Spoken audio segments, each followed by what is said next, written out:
বহুত মাদ্রাসা পড়ুয়া কল আসন জিকাইলে কইব আমার তো জন্ম হয়েছে মারগড় থেকে দৌড় শুরু হয়েছে আর মরার সময়কে দৌড় শেষ হয়েছে। গরুয়ে বাচ্চা দিল, বাচ্চা করে দুধ খাওয়াইয়া এরপরে ঘাস খাওয়া হইল, কুড়া খাওয়াইলা, বাচ্চা দিল, দুধ দিল, বুড়ো হইল, কুরবানির জব করিলা। গরুর ইতিহাস শেষ না নেই, মাথুন না কানে শেষ না নি গরুর ইতিহাস। আরেক রেওয়ায়ত আছে কিয়ামতের দিন আল্লাহ উঠাইবা হিঙ্গালায় যে আনা হিঙ্গালারে মারসলা হেইন হ্যান্ডে খামলাইসলাই তার জুলমর এক বিচার হইব। এরপরে আল্লাহ আবার সবরে মাটি বানাই দিবা। ইটা বানাই লিবা, আখেরাত নাই।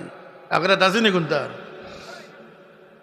কাফির হলে দেখিয়া কইব ইয়াকুলুল কাফিরু ইয়া লাইতানি কুনতু তুরাবা। হায় হায়, বাসিয়া পড়লা মনে যদি এই সমস্ত লাখান আমরা রেও দি মাটি বানাইলি তাহলে আযাবে আমরা রে সইল না।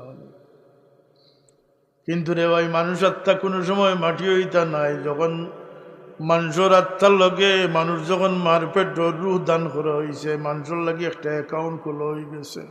এটা খোলা হয়েছে, অ্যাকাউন্ট খোলা হয়ে গেছে। আইনাল মাফার, কই যেতে হবে?